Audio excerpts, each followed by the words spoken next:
is my utmost pleasure to now give the floor to Dr. Qais Hamami, Director of the Strategic Foresight Center, who's going to introduce and give us a general and global framework on the importance of using foresight in the world. Thank you.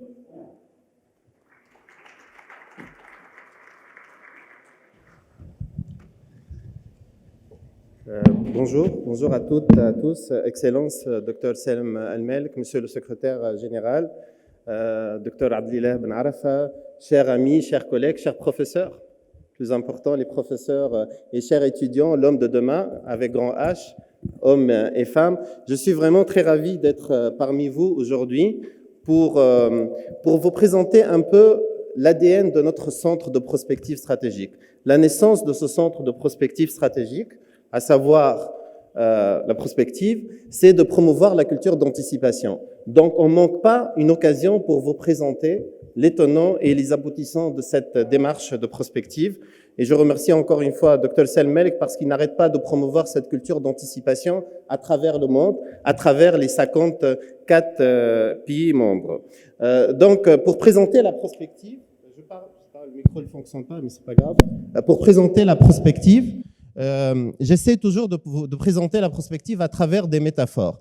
Et la première métaphore de la prendre, c'est cette métaphore de la page blanche. Chez certaines personnes, cette métaphore de la page blanche, elle renvoie à faire table rase du passé. Non, bien entendu, non. Une des idées la plus importante de l'idée de la prospective, c'est pour construire le futur, il faut articuler entre le passé, le présent et le futur. Deuxième point, la métaphore de la page blanche, elle renvoie à cette idée que toute prédiction est une imposture. On ne peut pas prédire le futur. On est d'accord ? Vous êtes des jeunes. Si vous êtes capable de prédire le futur, qu'est-ce que vous faites aujourd'hui avec nous ? Donc, vous êtes capable de se projeter, donc vous êtes capable de maîtriser le présent. Donc, le futur ne se prédit pas. Par contre, le futur se construit. Pour construire le futur, ce qu'on appelle les acteurs clés d'un système. Les acteurs, ça peut être des ministères. Monsieur le secrétaire général, il a parlé de ces plans de planification à l'horizon 2050. Mais si un seul expert fait ce plan, ça n'a aucun sens. Donc, il a parlé de la participation.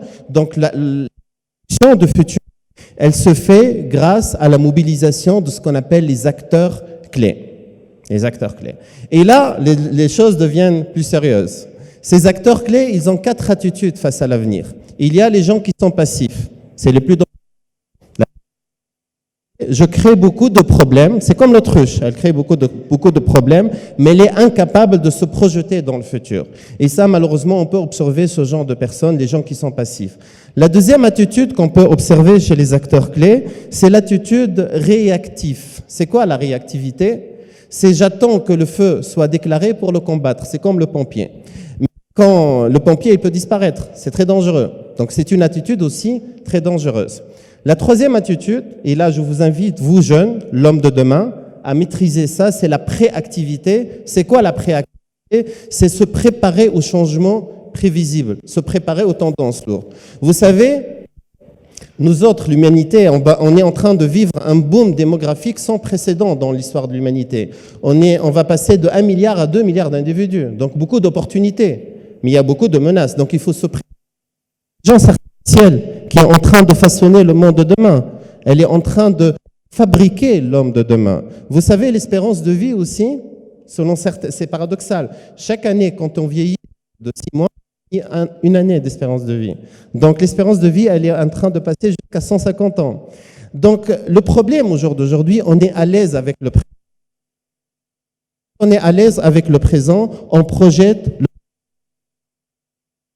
L'objectif du centre de prospective stratégique, c'est tout d'abord promouvoir la culture d'anticipation, essayer de mobiliser les acteurs clés autour d'un projet partagé, essayer de faire de la veille, d'identifier les tendances lourdes. Vous savez, qui connaît ? Tout le monde connaît Kodak. Je pense que vous êtes la nouvelle génération, vous n'avez pas connu Kodak. Nous, on a connu Kodak. Pourquoi Kodak a disparu du monde ? Pourquoi ? Parce que le premier responsable, le directeur stratégique de Kodak, il projetait le présent dans le futur. Je suis désolé pour ce... Mais l'avenir, c'était c'était le numérique. Et Kodak a disparu à cause d'une décision d'une seule personne. Donc, le seul point de vigilance pour vous, l'homme de demain, hommes et femmes bien entendu, il ne faut pas seulement travailler tout seul, il faut mobiliser tous les acteurs clés. Autre chose, nous, en tant que centre de prospective stratégique, nous sommes à votre disposition en tant que jeunes pour passer des stages, pour venir chez nous, donc nos portes sont ouvertes. Donc, sans plus tarder, cette présentation, on peut vous la communiquer. J'ai essayé de vous préparer une présentation pour vous dire que le futur n'est pas acquis, mais que le futur se construit grâce à vous. Donc, sans plus tarder, je passe au premier panel. J'invite ma collègue Safé, qui est excellente, qui est une architecte, qui est designer, qui maîtrise l'art oratoire, à présider le premier panel autour de cette idée du design et du foresight. Voilà, merci pour votre attention.